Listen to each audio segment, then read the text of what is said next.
안녕하십니까. 요양보호사 자격시험 대비 제26회 모의고사를 여러분과 함께 풀어보도록 하겠습니다. 저는 김창현입니다. 반갑습니다. 1교시 필기시험 문제를 먼저 풀어보도록 하겠습니다.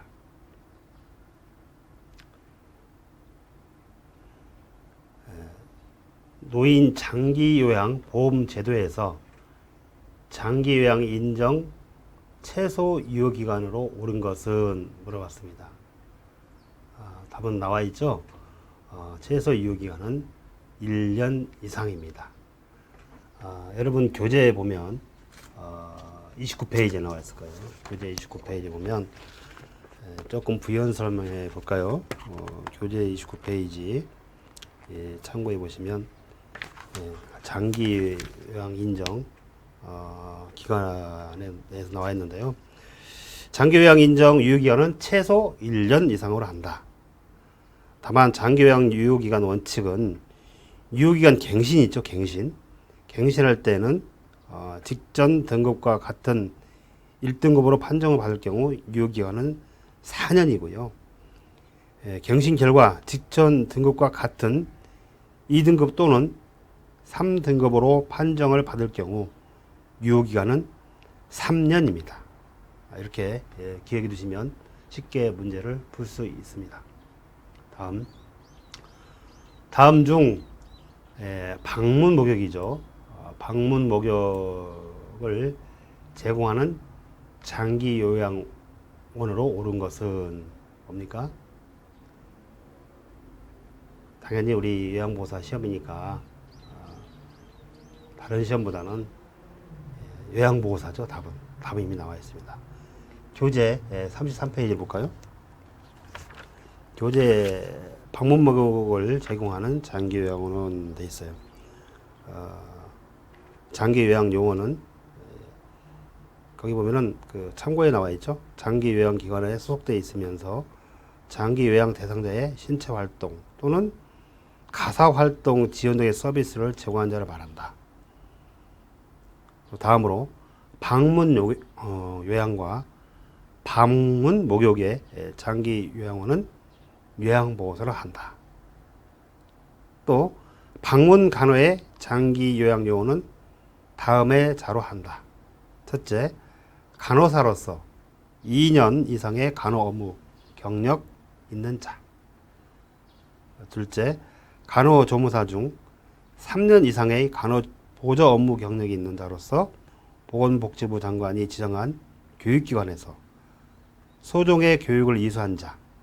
이 경우 교육기관 지정 기준 및 절차 등 교육에 필요한 사항은 보건복지부 장관이 정하도록 되어 있습니다. 다음으로는 치과 의생사. 이분들은 방문간호의 장기요양 요원입니다.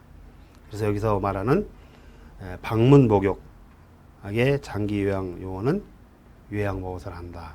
정답이 되겠습니다. 다음, 노인 장기요양보험 표준 서비스 내용 중 행동변화 대처에 해당하는 것을 옳은 것은 이렇게 물어봤어요. 이 뭡니까? 이제 정답은 우리 교과서 35쪽에 나와 있는데요. 거기서 한번 정답을 찾아볼까요? 35쪽에 노인 장기 요양보험 표준 서비스 내용 중에서 행동 변화 대처에 해당되는 거 뭡니까?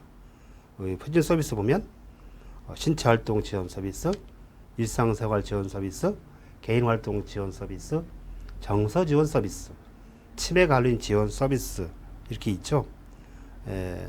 그 외에 방문 목욕 서비스, 기능 회복 훈련 서비스, 응급 서비스, 시설 환경 관리 서비스, 간호 처치 서비스가 있는데요. 이 부분은 시험 문제 꼭 잘 나오니까 꼭 이게 여러분이 학습을 해주시면 아마 그리 어렵지 않게 풀 수 있을 것 같습니다. 여기서 치매 관리 지원 서비스를 볼까요? 행동 변화를 대처하는 서비스는 바로 치매 관리 지원 서비스입니다. 신체 활동 뭡니까? 세면 도움, 구강 관리, 머리 감기기, 몸 단장. 옷 갈아입히기, 목욕 도움, 식사 도움, 체위 변경, 이동 도움, 신체 기능의 유지 증진, 화장실 이용하기 등 신체 활동에 관한 내용이고요. 그래서 일상생활 지원 서비스는 일상생활입니다. 생활에 관련된 취사, 행위, 청소, 그리고 주변을 정돈하는 것, 세탁, 이게 생활 지원 서비스입니다. 잘 나옵니다. 시험 문제. 개인활동 지원 서비스 뭡니까? 외출할 때 동행하는 거. 그리고 일상 업무를 이렇게 대행해 주는 거. 이게 개인활동 지원 서비스입니다. 정서 지원 서비스는 뭐예요? 말 그대로 말밭. 정서 지원하면 말밭. 격려, 위로, 그리고 상담, 의사소통에 도움 주는 것. 이게 이제 정서 지원 서비스입니다. 그래서 정답은 행동 변화에 대처하는 것은 치매 관리 지원 서비스라고 생각하시면 됩니다. 다음, 매슬로우. 이게 시험에 잘 나오죠? 매슬로우의 기본 욕구 중 요양보호사가 서비스 제공 시 우선적으로 해결해 줘야 하는 욕구는 뭐냐라고 되어 있어요. 좀 화면이 좀 큰데요. 좀 줄여볼게요. 예. 네, 좋습니다. 매슬로우의 기본 욕구 중 요양보호사가 서비스 제공 시 우선적으로 해결할 거 뭡니까? 우선적으로 해결할 거. 매슬로우의 기본 욕구 5단계가 있죠. 교재 여러분의 56페이지를 한번 볼까요? 저도 함께 보겠습니다. 저하고 똑같이 따라야 하면 돼요. 자, 이 부분은 꼭 기억해 두셔야 됩니다. 매슬로우의 기본 욕구 단계. 사회복지사 시험 문제에서도 많이 나온다 그래요. 첫 번째 단계가 뭡니까? 생리적인 욕구. 두 번째는 안전의 욕구. 이게 중요하죠. 안전의 욕구가. 요양보호사 또 우리 기초 서비스 제공하는 데서 가장 중요한 것이 이제 생리적인 욕구와 안전의 욕구가 있죠. 그 다음에 3단계는 사랑과 소속의 욕구. 4단계는 자아 존중의 욕구. 5단계는 자아 실현의 욕구가 있습니다. 여기서 이제 중요한 것은 첫 번째 단계와 두 번째 단계가 중요합니다. 가장 기본적인 것부터 해결해야 되니까요. 첫 번째 단계는 뭡니까? 가장 기초적인 단계. 생리적인 단계입니다. 생리적인 욕구 단계입니다. 생리적인 거 뭡니까? 배고픔, 또 목마름, 배설, 수면, 성 등과 같은 생리적인 욕구죠.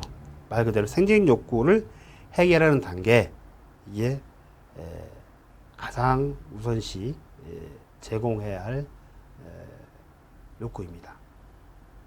기본 욕구 중 가장 우선시 제공해야 할 욕구입니다. 그래서 답은 나와 있죠? 뭡니까? 배고프니까 음식을 섭취할 욕구죠. 두 번째 2단계 욕구 한번 볼까요? 2단계 욕구는 뭡니까? 안전에 대한 욕구라고 그랬죠? 신체적으로나 정신적으로 고통이나 위험으로부터 안전을 추구하기 위한 단계다. 이겁니다. 그러면 여기서 해당된 것은 4번이죠. 안전을 보호받을 욕구. 두 번째입니다. 세 번째는 사랑과 소속의 욕구. 사랑이라는 표현이 있어요. 두 번째, 가족에게 사랑받을 욕구. 이게 바로 사랑과 소속의 욕구. 자아 존중 욕구가 4단계입니다. 자아 존중의 욕구. 타인으로부터 존중받을 욕구. 그죠? 이게 자아 존중의 욕구이고요. 5단계로 자아 실현 욕구. 말 그대로 3번이 자아 실현 욕구에 해당되는 겁니다. 자, 주로, 시험 문제 주로 나온 것은 1단계, 생리적 욕구. 가장 기본적으로 제공해야 할 욕구입니다. 두 번째, 안전에 대한 욕구. 잘 염두해 주십시오. 안전에 대한 욕구는 위험으로부터 안전하게 보호받을 욕구가 있다. 이렇게 기억해 두시면 좋겠습니다. 다음, 제가 방문 요양 시 대상자가 제사 음식을 만들어 달라고 요구할 때 요양보호사의 올바른 대처 방법은 여러분 교재 66쪽 한번 볼까요? 66쪽을 참고해서 보시면서 답을 풀어볼까요? 66쪽. 제사 음식을 만들어 달라고 한다. 이게 기본적으로 요양보고서 해야 할 서비스가 아니죠. 명절에 우리 66대 29 문제 사례죠. 서비스 이용 중에서 신체활동 지원 문제 사례 29에 보면 대처 요양보호사의 요양 서비스 업무에 대해서 설명을 이해를 돕는다. 기본적인 요리를 제외한 명절, 생일상 차례기 등은 하지 않는다고 설명한다. 정답은 뭡니까? 3번이 되겠죠? 5번에 3번을 라고 쉽게 답을 찾을 수 있습니다. 자, 뭐 그리 어렵지 않죠? 문제를 맞춘 것이 중요한 게 아니고요. 찍는 게 중요한 게 아니고 예를 들어 6번 이렇게 항목주제 1, 2, 3, 4, 5 다섯 중에서 뭐가 옳은지를 선택하는 문제잖아요. 모든 문제가. 그러면 그 중에서 1번 항목은 왜 틀렸는지, 2번 항목은 왜 맞았는지, 또 3번 항목은 왜 또 틀렸는지, 맞았는지, 4번, 5번도 마찬가지로 왜 틀렸는지 맞았는지를 이렇게 하나하나 풀다 보면 시험 당일날에 여러분들이 공부한 만큼 나올 수 있어요. 요양보호사는 상식에 관련된 문제입니다. 물론 상식 수준보다 조금 높긴 하지만 그래도 어렵지 않게 풀 수 있는 문제들이에요. 그래서 이 시험 문제 풀이가 중요합니다. 지금 풀고 있는 문제는 역대 나왔던 시험 문제입니다. 역대 시험 문제를 이렇게 모아놓은 거예요. 이렇게 나오는구나. 이렇게 공부하면 되겠구나 하는 거예요. 시험 문제 풀 때 6번 쭉 여기 요양보호사가 법적 윤리적 책임을 다하기 위해 지켜야 할 사항을 옳은 것은 1, 2, 3, 4, 5, 6 딱 읽어보고 정답만 딱 체크하는 게 중요한 아니고 왜 틀렸는지를 일일이 확인해 보는 게 중요합니다. 자, 6번 풀어볼까요? 6번은 교재 한 78페이지에 나와 있는 문제예요. 교재 여러분 78페이지를 보시고요. 요양보호사가 법적 윤리적 책임을 다하기 위해서 지켜야 할 사항을 옳은 것은 1. 대상자나 가족으로부터 돈을 빌리거나 팁을 받지 않는다. 2. 사정이 어려운 대상자의 본인 부담금을 할인해 준다.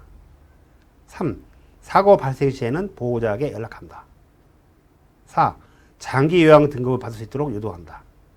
5. 서비스 방법이 확실하지 않을 때에는 동료와 의논한다. 한번 여러분 책을 한번 보실까요? 78쪽 보시면 요양보호사는 다음 같은 행위를 범하지 않아야 법적 윤리적 책임을 다해야 한다. 그러니까 다음 같은 행위를 하지 말아야 된다 이거죠. 한번 읽어볼까요? 18개 항목이 있어요. 대상자, 가족, 타 직원에 대한 언어적으로, 신체적으로 폭력을 하지 말아라. 하면 안 되죠. 두 번째, 많은 업무를 비효율적으로 수행하거나 무능력, 태만하지 말아라. 세 번째, 대상자나 가족, 직원, 다른 직원의 재산을 고의적으로 파괴하거나 훔치는 행위를 하지 말아라.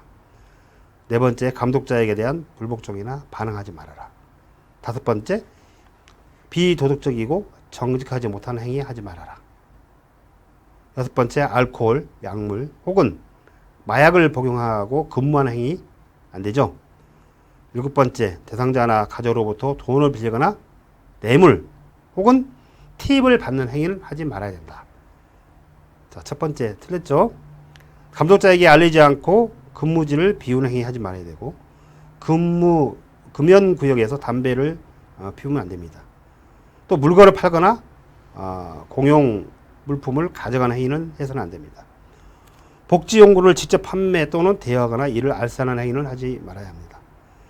장기요양 서비스 제공에 따른 본인 부담금을 할인해주거나 추가로 부담하는 행위는 해서는 안 됩니다. 또 대상자의 기록, 직무 기록을 고의로 이조하거나 변조하여 기록하는 행위를 하면 안 됩니다. 대상자를 존중하고 존엄을 지키고자 하는 권리를 침해하는 행위, 대상자의 기록, 정보 등에 대한 비밀이나 대상자의 사적 생활을 내외적으로 발설하는 행위, 타인의 근무를 대신하거나 자신의 근무를 대신해달라고 요구하는 행위, 할당된 장소에서 근무를 거부하는 행위, 등급 판정 또는 장기요양 인정 신청을 유도하는 행위는 하지 말아야 된다고 되어 있습니다. 그럼 쉽게 답을 풀 수 있죠? 자, 대상자나 가족으로부터 돈을 빌리거나 팁을 받지 않는다. 이게 정답이죠. 두 번째 왜 틀렸나 볼까요? 사정이 어려운 대상자의 본인 부담금을 할인해준다? 할인해주면 안답니다.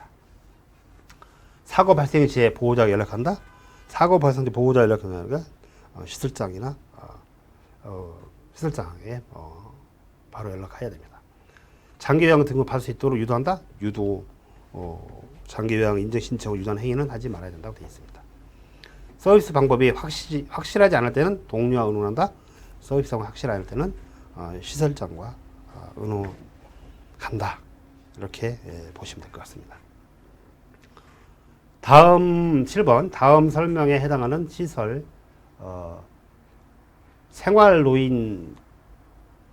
시설 생활노인 권리보호를 위한 윤리강령. 윤리강령은 매해 꼭 한 문제씩 나온다고 보시면 돼요. 이 번갈아서 나와요. 잘 기억해 주십시오. 교재 91쪽에 보면 잘 정리되어 있습니다. 91쪽 저도 볼게요. 천천히 풀어 가십시오. 서둔다 해서 될 문제가 아닙니다. 자, 노인의 윤리강령. 자, 읽어볼까요? 노인의 권리가 침해될 우려가 있거나 침해받을 경우 이의 회복과 구제를 위한 적극적인 조치를 강구해야 한다. 이게 어디에 해당됩니까? 존엄한 존재로 대우받을 권리에 해당됩니다. 노인의 권리가 침해될 우려가 있거나 그리고 침해받을 경우 이의 회복과 구제를 위한 적극적인 조치를 강구해야 한다는 것은 존엄한 존재로 대우를 받을 권리다라고 기억해 주시면 될 것 같습니다. 8번 다음 같은 사례에서 요양보호사의 올바른 대처 방법을 옳은 것은 송씨 할아버지는 평생 온돌바닥에서 생활하셨는데 시설에서 무조건 침대를 쓰라고 한다면서 떨어질까 겁도 나고 불편해서 잠이 안 온다고 투덜거리신다. 이게 무슨 문제입니까?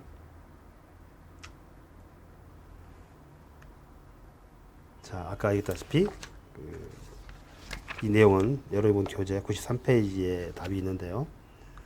시설 생활노인 권리 보호를 위한 윤리 강령인데 아까 7번도 같은 문제고 8번도 같은 문제예요. 두 문제가 연달아 출제가 됐죠. 이거는 가정과 같은 환경에서 생활할 권리다라는 거죠. 그럼 가정과 같은 환경에서 생활할 권리는 뭘까요? 시설을 안전하고 깨끗하며 가정 같은 환경을 제공해야 한다. 공간이 허용하는 한 개별적인 수납 공간을 제공해야 한다. 그리고 목욕, 의복 및 침구의 세탁 등 노인의 위생관리에 만점을 가해야 한다. 적절하고 편안한 조명과 음향을 제공해야 한다. 편안하고 쾌적한 실내 온도를 유지해야 한다. 이게 바로 가정과 같은 환경에서 생활할 권리죠. 그래서 우리 8번의 답은 4번이겠죠. 불편하시죠? 온돌방이 있는지 알아볼게요. 라고 대처하는 게 없습니다. 다음 9번. 요양보호사의 근골격계 손상을 예방하기 위한 스트레칭 방법으로 옳은 것은 근골격계 손상 예방. 자, 9번에 답은 어디 있습니까? 스트레칭 된 자세로 10 내지 15초 정도 유지한다. 그러면 이 근골격계 손상 예방 시험 문제 종류 나오죠. 왜 그러냐면 요양보호사 업무 중에서 하다 보면 가장 큰 질병이 바로 근골격계 손상입니다. 그래서 요양보호사들이 특히 일하시면서 가장 많이 발생되는 게 근골격계인데요. 그 손상을 위한 사전 예방 차원에서 스트레칭을 좀 하셔라. 그 방법을 알고 있느냐 이렇게 묻는 거예요. 여러분 교재 125페이지를 한번 볼까요? 교재 125페이지를 보면서 한번 복습을 하자고요. 어떻게 하는지. 125. 스트레칭 돼 있죠?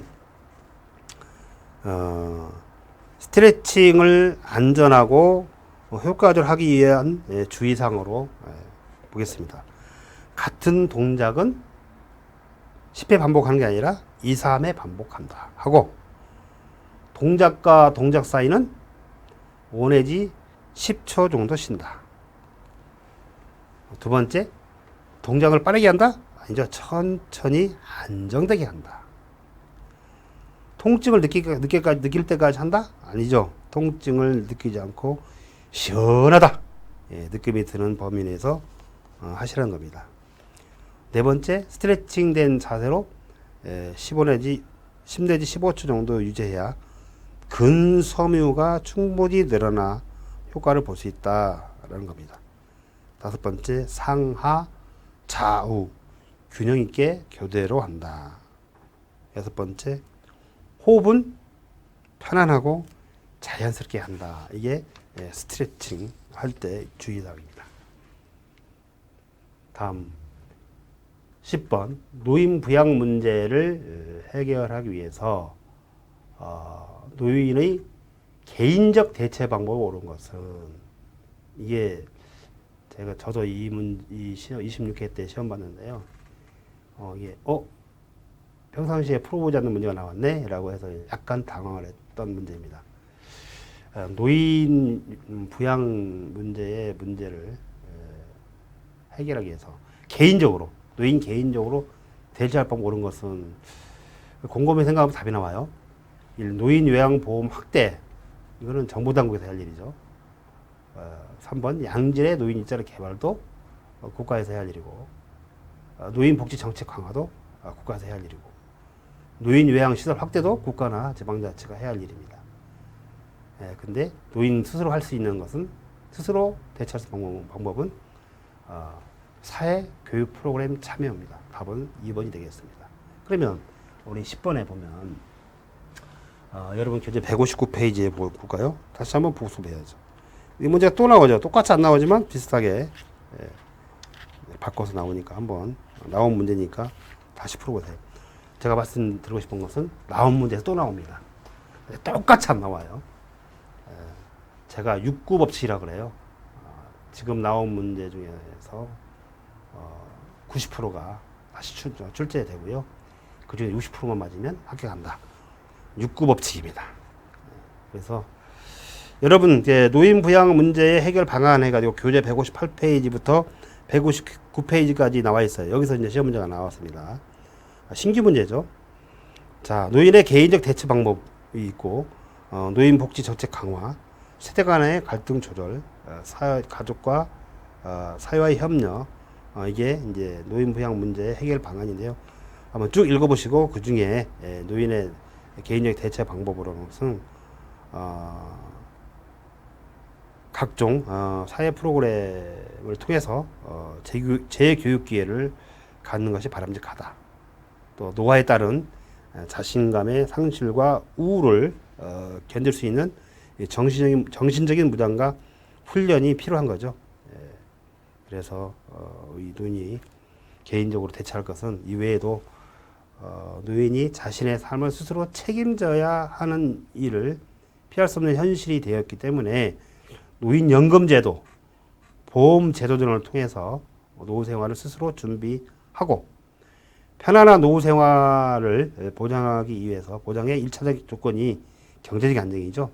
경제적 안정이라고 볼 때 장기적인 경제적인 전략을 수립해야 하고, 동시에 주거와 일상생활의 형태 역시 노후를 예상하여 준비하고 서서히 변화시키려는 자세가 필요합니다. 그래서 여러분, 각종 사회 교육 프로그램이 각 복지관이나 각 지자체에서 많이 진행되고 있으니까 적극적으로 참여해서 노인 부양 문제를 해결할 수 있도록 하면 좋겠습니다.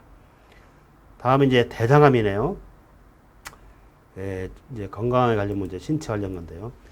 11. 대장암 대상자의 식이요법을 옳은 것은 11번. 대장암 환자는 통곡식, 생채소, 생과일을 충분히 섭취해야 합니다. 1번이 답이에요. 그리고 여러분 교재 168쪽 한번 볼까요? 168쪽에 보면 나와 있습니다. 대장암 환자의 식이요법에서 167페이지 하단과 168페이지 상단에 보면 나와 있습니다. 한번 읽어볼까요? 영양소가 골고루 들어있는 식품을 소량씩 규칙적으로 섭취한다. 두 번째, 꼭꼭 씹어서 먹는다. 세 번째, 잦은 간식과 늦은 식사를 피한다. 대장암 환자는. 네 번째, 자극을 주는 찬 음식을 피하고 음식을 짜게 먹는 게 아니라 싱겁게 먹는다. 그 다음에 통곡식, 생채소, 생과일을 많이 섭취한다. 동물성 식품의 섭취를 줄이고 식물성 지방을 섭취한다.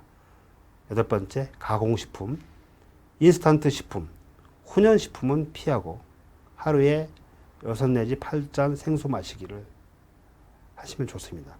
금연 절주는 당연하죠. 또 소화에 도움이 되는 적당량의 운동이 대장암 대상자의 식이요법에 해당되겠습니다. 다음, 노화에 따른 심혈관계 특징으로 옳은 것은 심혈관계입니다. 심혈관계 12번이죠. 여러분 교재 190일 아니 교재 180페이지 정도 있네요. 180페이지 심혈관계를 볼까요? 심혈관계 일단은 풀어보고요.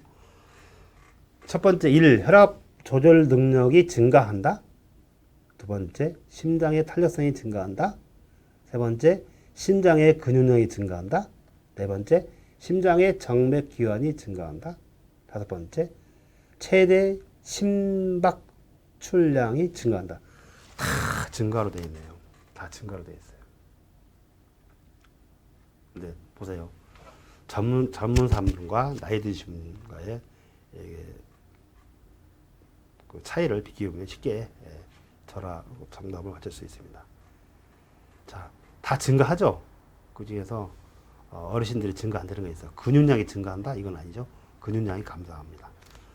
신장의 근육량이 증가하죠. 신장의 근육량은 죄송합니다. 심장의 근육량은 증가하고 나머지는 다 감소하죠. 혈압 조절 능력이 감소되고 있고 심장의 탄력성이 저하되고 있고 최대 심박출량도 감소하고 있고 심장의 정맥 기관도 늦어지고 있습니다. 늦어집니다. 심장의 근육량은 증가됩니다. 그게 이제 교과서 180페이지에 나와 있어요. 표준 교재. 최대 심박출량과 심박동수가 감소한다. 심장 근육량의 증가로 근긴장도나 탄력성이 감소돼요. 그래서 최대 심박출량과 심박동수가 감소한다 이 뜻입니다. 심장 근육량의 증가로 인한 심혈관계의 특성을 얘기하고 있습니다. 13번 퇴행성 관절염이 있는 대상자에게 적합한 운동으로 옳은 것은 퇴행성 관절염입니다.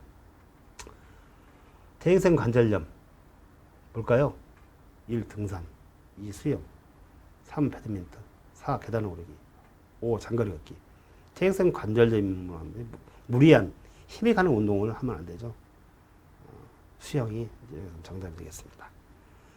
교재 13번은 교재 191쪽 보시면 볼까요?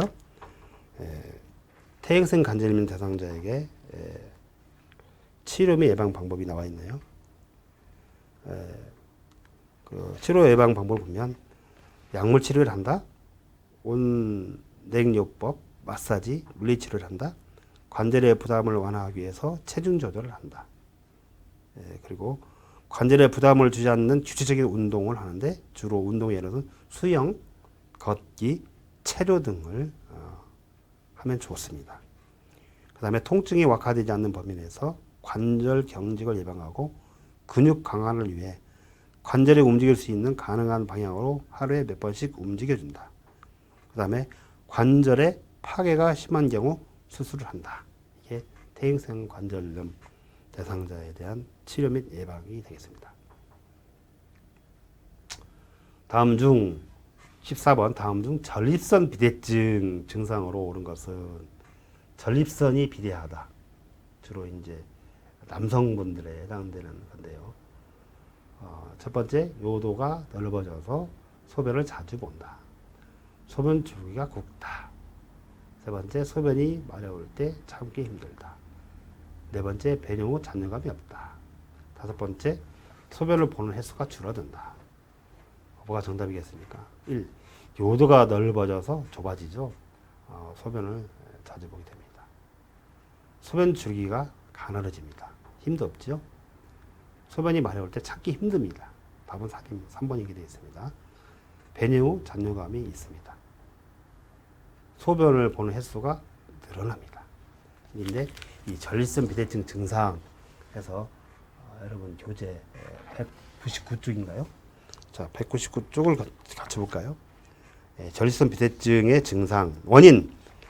전립선 비대증 원인은 노화에 따른 호르몬 불균형, 남성 호르몬 감소, 여성 호르몬 증가. 전립선 비대증은 남성에게 해당되는 그 질환이죠. 왜냐하면 방광 발화 아래에 위치하고 있고요. 요도가 감싸고 있어요. 그래서 전립선 비대증은 전립선이 커져서 요도를 압박해요. 전립선이라는 것은 이게 중요하죠. 요도를 압박한다. 전립선이 커져서 요도를 압박한다. 그러면 요도가 좁아지죠. 요도가 압박하면 좁아지죠. 소변 주기가 얇아지죠. 가늘어지죠. 소변의 힘도 배출의 힘도 약해지죠. 배뇨 후 찜찜하죠. 다 싸지 않은 것 같아요. 소변의 수도 계속 그래서 늘어납니다.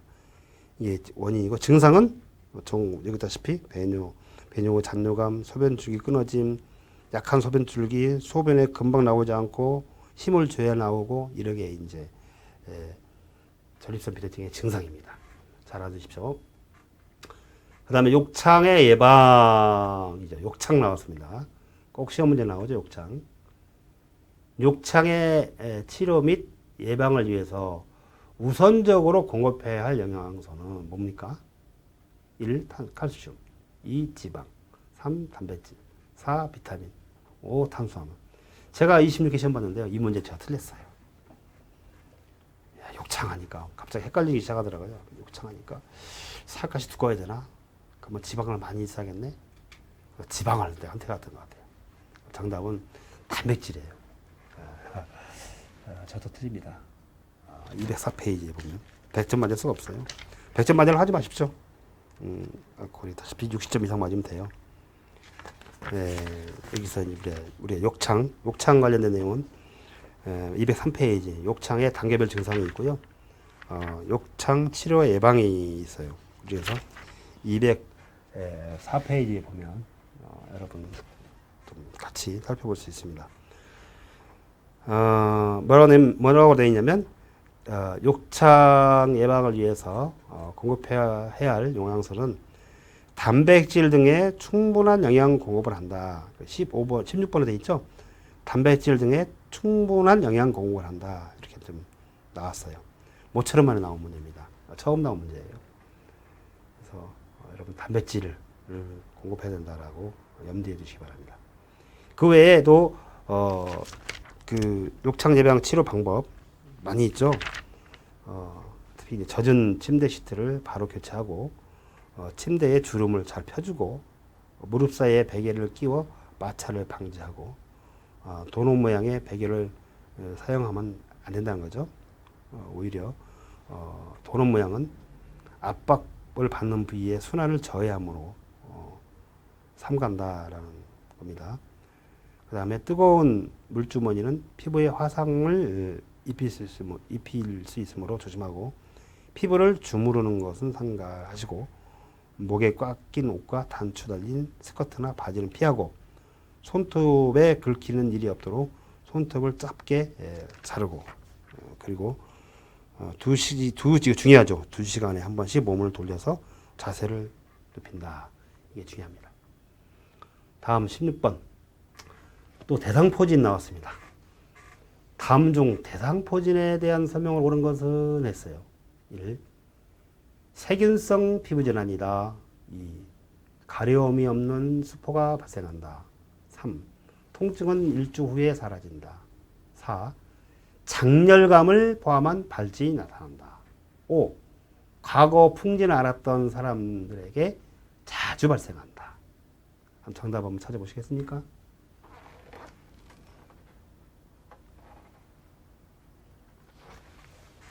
교재 206페이지겠네요. 여러분 교재는 206페이지 나와 있어요.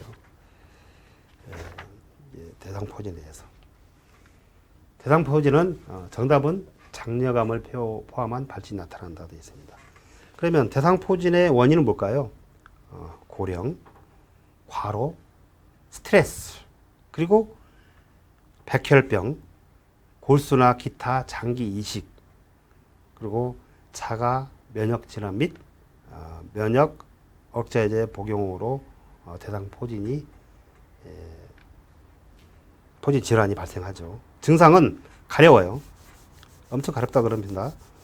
또 저리고 장렬감을 포함한 발진이 이렇게 증상으로 나타난다고 합니다.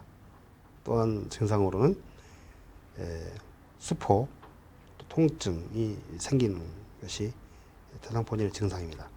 치료 예방은 어떻게 합니까? 치료 예방도 시험 문제 나옵니다. 대상포진에 걸렸을 때 치료 예방은 항바이러스계, 그 다음에 또 국소 치료제를 사용해서 통증을 감소시키고 수포의 건조 속도를 빠르게 한다. 대상포진 후 신경통은 수개월에서 1년 이상 지속되고 활동 감소와 삶의 질 저하를 가져오므로 대상포진 백신의 투여로 세포성 면역을 증강시킨다. 대상포진은 신체의 저항력이 감소된 상태에서 발생하기 때문에 휴식과 안정이 필요하다. 또 통증의 정도에 따라서 적합한 진통제를 복용한다. 긁지 않도록 하여 병소가 퍼지거나 감염되는 것을 방지한다. 이게 치료 예방입니다. 다음 17번. 노인에게 나타나는 통증에 관련된 문제 나왔어요. 통증에 대한 설명을 옳은 것은 자, 1. 노인 스스로 통증 부위와 상태를 정확히 설명할 수 있다. 2. 만성적인 통증과 급성 통증이 대부분이다. 3. 통증은 객관적인 도구로 정확히 알 수 있다. 4.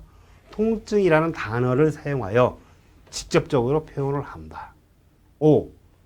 통증으로 인해 우울증이 나타날 수 있다. 자, 여러분 뭐가 정답일까요? 한번 맞춰보십시오.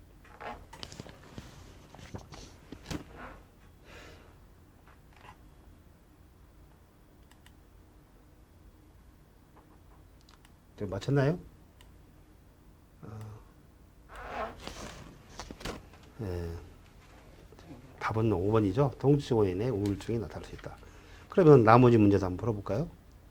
통증 하면 여러분 교재 241쪽이네요. 241쪽을 같이 볼까요? 이렇게 공부하는 거예요. 네, 241쪽. 통증.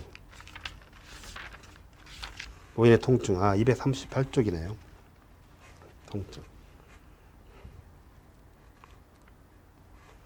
통증에 대한 설명으로 온 것은 통증은 이제 통증의 원인은 노인들의 삶의 질과 돌봄의 질을 결정하는 중요한 요인인데요.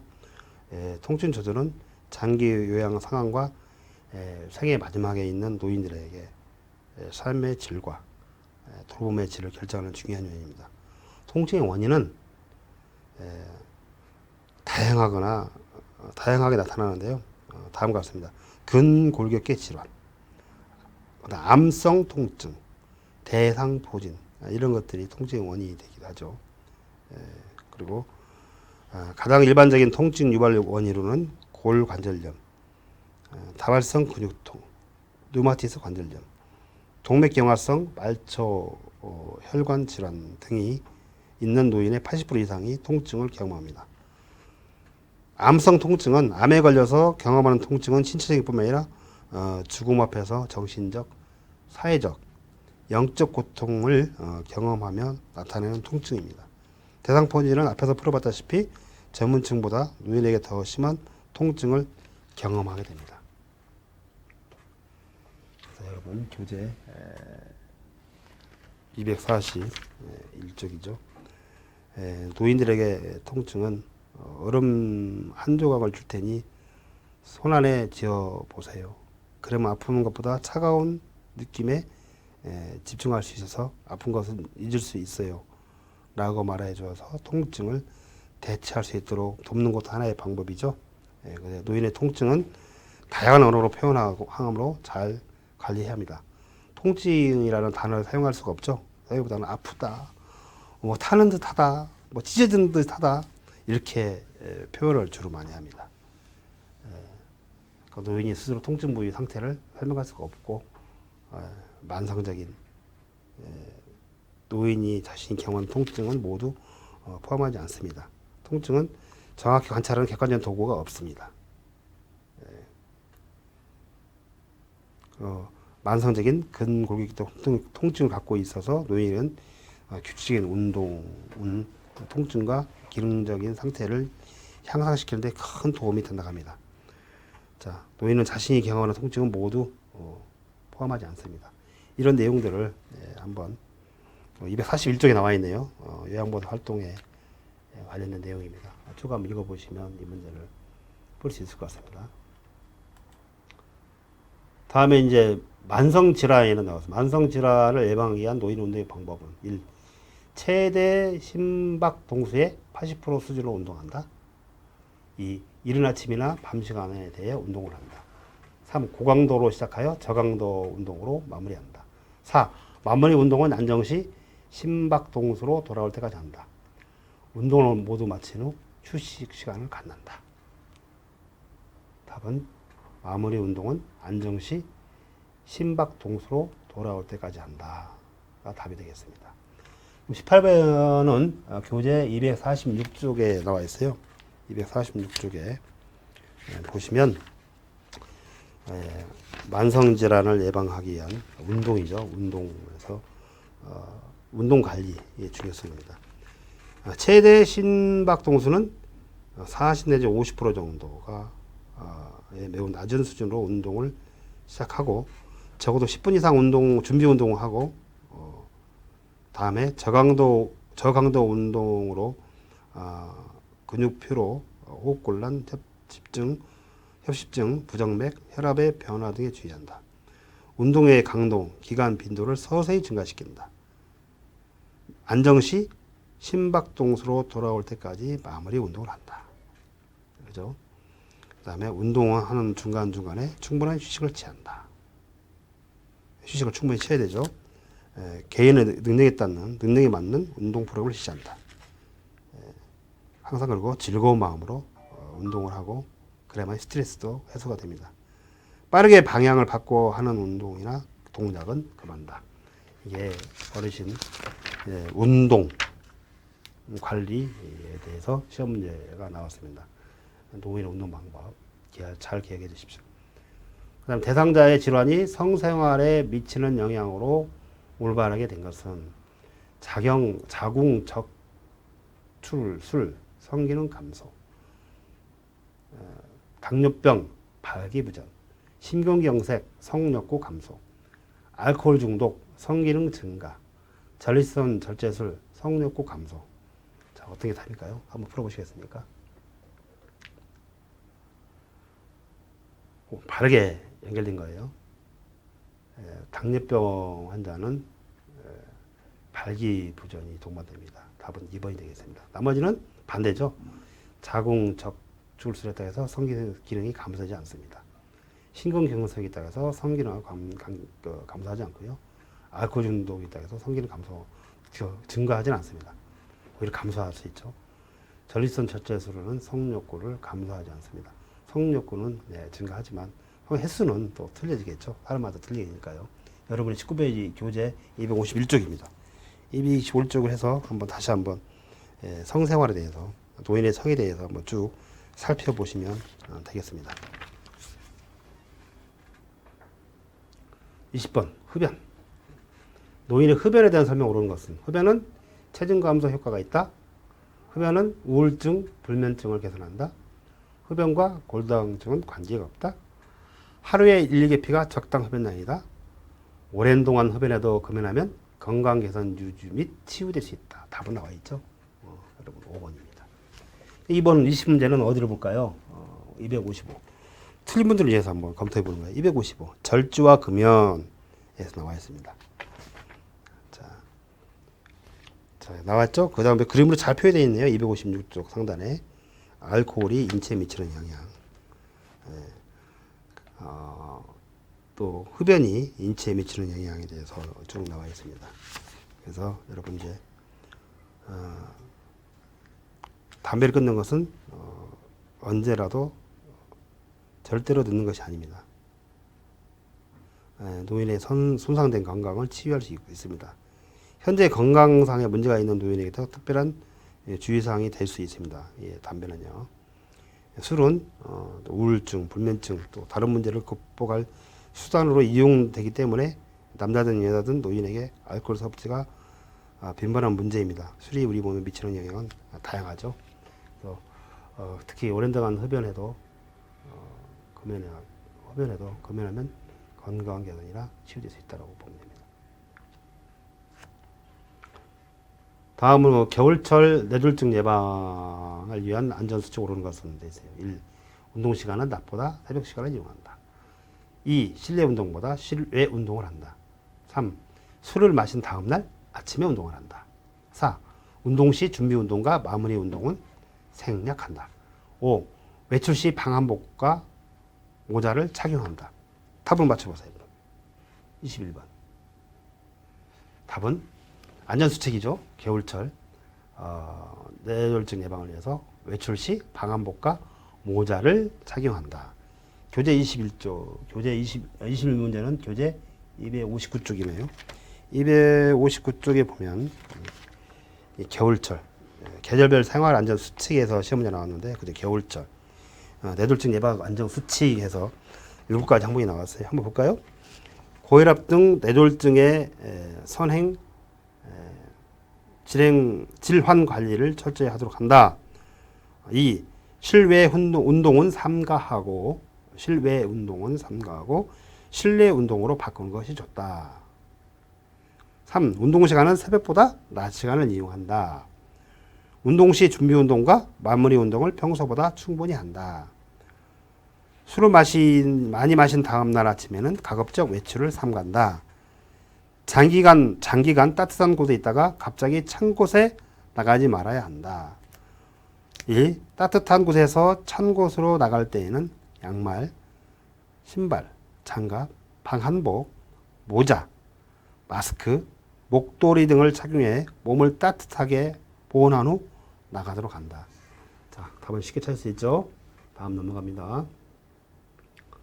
자, 노인의 건강 상태를 관찰할 때 영양 부족이 의심되는 상황은 1. 상처의 회복이 지연된다. 2. 종합 비타민을 복용하고 있다. 3. 수분을 충분히 섭취한다. 4. 정상적인 배설을 한다. 5. 담배를 하루에 한 갑씩 피우고 있다. 자, 노인의 건강 상태를 관찰하고 있어요. 영양 부족이 의심되는 상황은 맞춰보세요. 쉽게 맞출 수 있습니다. 상식적인 문제죠. 상처의 회복이 지연됩니다. 종합 비타민을 복용하는 건 좋은 거죠. 상태가 좋은 거죠. 영양 부족이 의심되지 않죠. 담배를 하루에 한 갑씩 피우고 있다. 담배 피우는 거하고 영양 관계 없습니다. 22. 여러분 교재 22번 문제는 교재 263쪽을 참고하시면 될 것 같습니다. 263쪽 한번 열어보세요. 교재. 문제를 풀어보고 꼭 확인해야 됩니다. 263쪽. 노인의 건강 상태를 관찰할 때 영양 부족이 의심되는 상황에서 영양 부족 위험 요인, 너무 적은 식사량, 영양적으로 불균형적인 식사, 약물 사용, 고령, 급성 또는 만성 질환, 사회적 고립, 빈곤, 우울, 알코올 중독입니다. 영양 부족 지표는 체중 감소, 신체 기능 저하, 마르고 약해 보이고 식욕부진, 오심은 토할 같은 느낌이죠. 연하곤란, 음식물을 삼키기 힘든 것, 배변 양상의 변화, 피로, 무감동, 인지장애, 상체 회복 지연 등이 영양 부족이 의심되는 지표이고 요인입니다. 다음 23번이네요. 지진 발생이에요. 지진 발생 시 집안에서 취해야 할 행동 요령으로 옳은 것은 1. 욕조 안으로 들어가서 머리를 숙이고 앉는다. 2. 침대 위에 앉아 편안한 자세로 누워 있는다. 3. 식탁 밑으로 들어가 식탁 다리를 잡고 웅크린다. 5. 4번 부엌 찬장 밑으로 들어가 손으로 머리를 감싼다. 5. 휠체어 옆에서 손잡이를 꼭 잡고 기다린다. 이 안전에 관련된 부분이죠. 지진 발생 시. 한번 풀어보시겠습니다.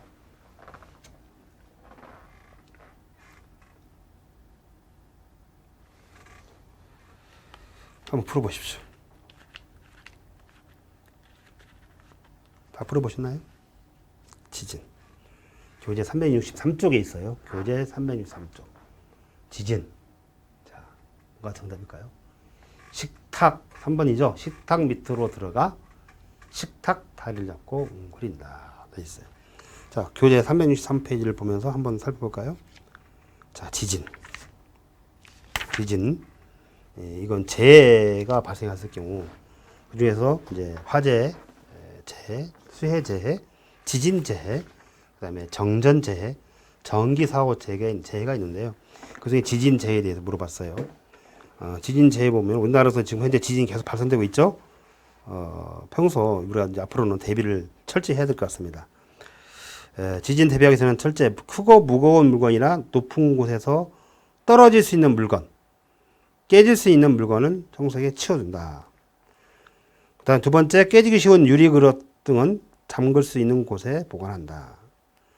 세 번째, 응급처치법을 알아서 비상시에 대처한다. 네 번째, 가스, 전기, 수도를 차단하는 방법을 미리 익혀준다. 다섯째, 비상시 사용할 약품, 비품, 장비, 식품의 위치와 사용법을 알아준다. 여섯 번째, 크고 견고한 구조물 아래 또는 옆으로 피난하여 몸을 웅크린다. 일곱 번째, 집 주위에 대피할 수 있는 공터나 학교, 공원 등을 미리 알아준다. 그러니까 지진 시에는 크고 견고한 구조물 옆이나 아래로 대피해야 생존 가능성이 높아지기 때문에 답은 식탁 밑으로 들어가 식탁에 다리를 잡고 웅크린다가 답이 되겠습니다. 자, 24번 휠체어 잠금장치가 원활하게 작동하기 위해 점검해야 할 것은 1. 앞바퀴의 크기, 2. 타이어 공기압, 3. 팔걸이 높이, 4. 윤활유 상태, 5. 타이어 종류. 답이 뭐죠? 타이어의 공기압이 중요합니다.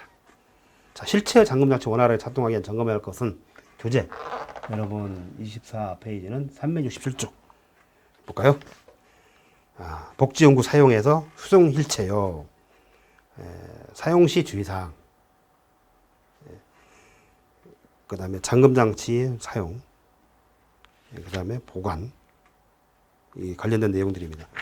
그 중에서 실체의 타이어의 적정 공기압은 엄지손가락으로 힘껏 눌렀을 때 0.5cm 정도 들어간 상태가 적정 공기압이고요. 타이어 공기압은 잠금장치 작동과 밀접한 관계가 있으므로 항상 적당한 공기압을 유지해야 합니다.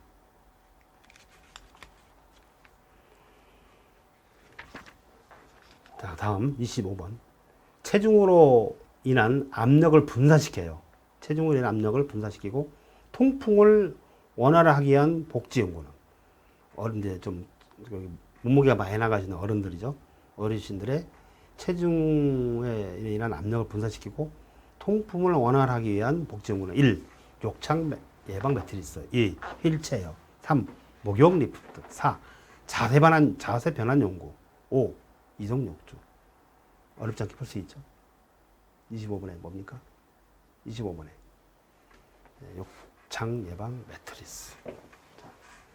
25번 교재는 여러분 잘 안 보여요. 69쪽. 369쪽. 아니죠. 25번이죠. 67에서 69. 네. 욕창 매트리스가 369쪽에 있습니다. 369쪽에 보시고 욕창 매트리스가 정답이라는 걸 알 수 있을까요? 다음은 이제 항암 치료 중인 대상자가 구토와 메스꺼움을 호소할 때 도움이 되는 음식. 항암 치료 참 어렵죠. 저도 뭐 동생이 암으로 좀 사망을 해서 지켜봤지만 참 힘들어요. 구토와 메스꺼움을 호소할 때 정말 어떻게 할까 당황도 많이 했는데 도움이 되는 음식은 뭘까? 1. 뜨거운 우동. 2. 향이 진한 카레. 3. 매운 쭈꾸미볶음. 4. 차가운 보리차. 5. 달콤한 케이크. 자, 어떤 게 좋을까요? 자, 26번 한번 풀어보세요. 여러분 교재 405쪽에 있어요. 405쪽 한번 볼까요? 405쪽에 보면